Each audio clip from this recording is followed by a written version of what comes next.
Olivia's Money Show. This is episode 7.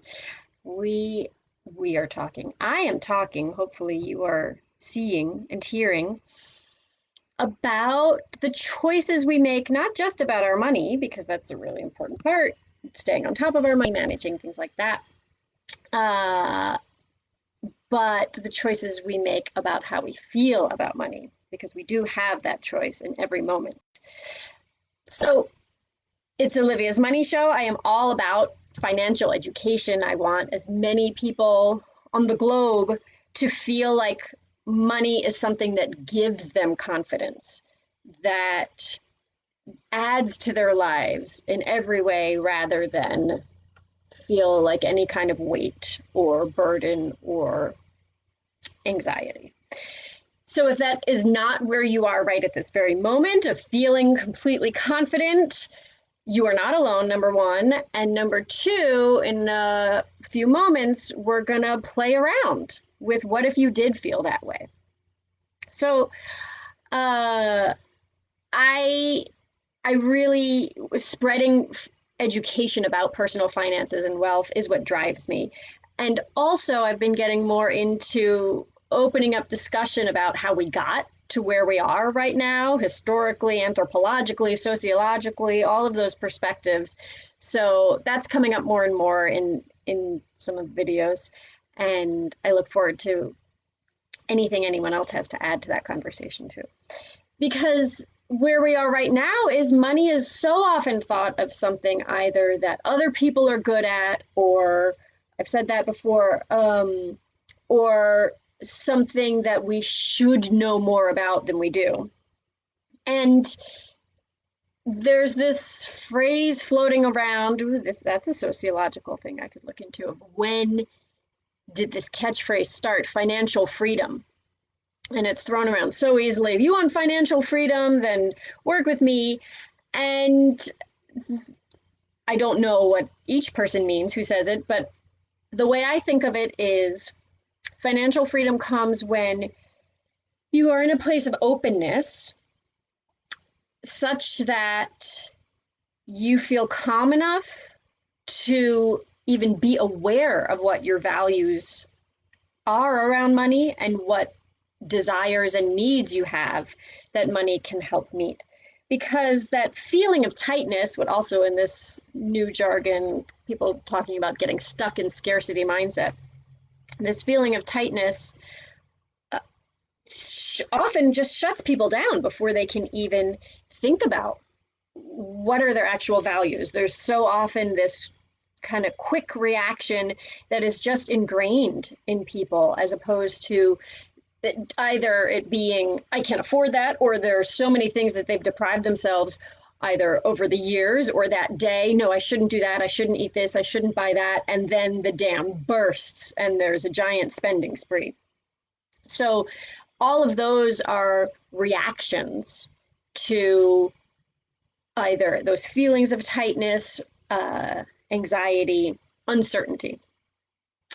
And so the other side of that same coin would be when you do feel calm enough, even before you necessarily know dollar-wise exactly how you're going to end the year without going into more debt, before you know how you're going to pay for your kids' college or retire, either lavishly or with any kind of structure over your head, even before needing to know exactly what those numbers are and how all of those questions are going to be filled in and answered, there can be a sense of, and this is developed over time when people start to get very careful about their money, or aware of their money, I would rather say, then there develops this sense of calm that allows them to, rather than react automatically, to really make choices and decisions when there's still time to do so. So my dear husband knows me so well. He recently got me a thesaurus. And so I started thinking, oh, all right. So I coach money confidence and how to feel calm and secure and even have fun while you're approaching your money. So of course I looked up I don't actually even know because I tried to really focus on the positive. I think I put in something like uncertainty. So I am going to say out some words, and I would love you to kind of try them on for size of what would it feel like if this is how you described yourself, how you feel about money. I'm not sure those were all words that would string together into one coherent sentence. I'll try a couple times. We'll see how many times it takes. Uh, I'll say these words, and for you to kind of try them on for size of examples of how you might choose to feel about money. And if you did feel these ways about money, what would life be like for you? What would feel different? What would open up for you? And my favorite one, that I had to pull it out from the middle, you are unflappable about money. I really love that one. Also, flap is a tap dance term. I could not be out of breath for the first 5 minutes of this call today, so no tap dancing today. But if you missed it last week, it is preserved for all time there in the archives there. Okay, unflappable. You are unflappable about money. What does that feel like? To reach a state of equilibrium. Poise. You are poised about money. Abatement, that gives a nod to there being a time when you weren't feeling super confident and calm, but feeling an abatement from your previous state. Easement, easeful, quelling, quelling tightness, anxiety, fear about money. Palliation, those are all kind of attached to the more what could be thought of a more negative side. But quenching, what if money was quenching for you and handling money quenched your needs and your wants and all of your thirsts for life? And then salving, like putting on an ointment salving. Money being a salve in life.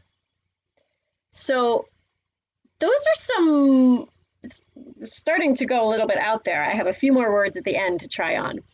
But what I'd love you to be curious about is if any of those, I do have some more to share right now. Contentment, serenity, very in the world of healing, tranquility with money, peacefulness, getting level-headedness is kind of the definition of not reacting like that.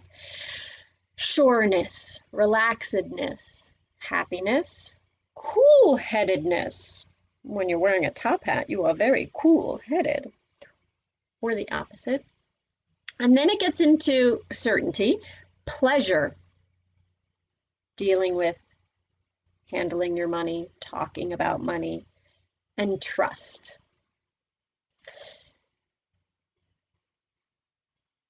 So if that is how you carried yourself every time you made a purchase, or if you were going through curves, waves of between all of those feelings, how would you make choices differently? How would you feel about other areas of your life? Because the research shows that how you feel about and handle your money is reflected in every aspect of your life, often. I work with a lot of couples, and when there's one partner, I'm going there. I didn't realize I was going there.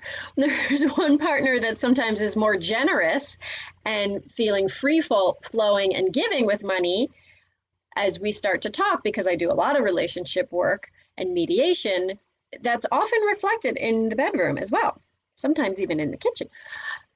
That's less exciting. So how you start to engender these words into how you deal with money also can be reflected, and you sort of see clues about how you act in the rest of the world.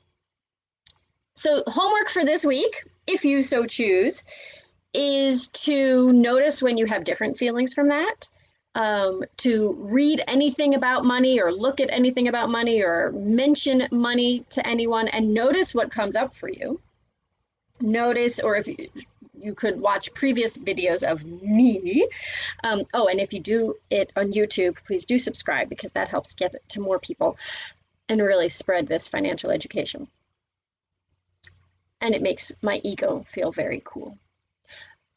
So whatever it is you're looking at in money, taking a small canvas of anything financial, and notice when you get prickled, when you feel like, oh, that can't be true, that can't be right.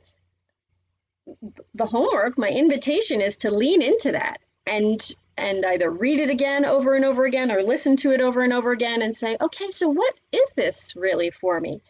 Often some of the resistances I hear when people are feeling, I don't know if prickled um, rings for everyone, but that feeling of, I don't want to say triggered quite, but just feeling prickled, something's not quite right, often comes up for people with words about privilege, or people say, well, I grew up working class, or I'm very humble. So those are always kind of spotlights for me of, oh, I think there might be something there that could be opened up more and come back into these words. So the homework for all of those who want to and who have been doing this is is to notice those moments when you don't feel open, certain, calm, blissful, pleasure, fun about money, and breathe into it and try to really sit through those feelings and investigate further as to what that could teach you about how you are or how you want to handle your money. So I'm going to say some more words, and then I finally think I did it, an almost short and sweet video. I'll say some more words and then I'll say bye. Episode 7, but the words first. Okay, Olivia's Money Show. Okay, subscribe to YouTube. Yes, that would be great. Then you'll have access to all the videos. Calmness, reassurance, stability, solace, confidence, peacefulness, cheer, peace, relief, sureness, self-assurance, peace of mind, certainty, pleasure, and trust. And so I wish all of those things for you. And I will be here next week, July 5th. I hope that you will too.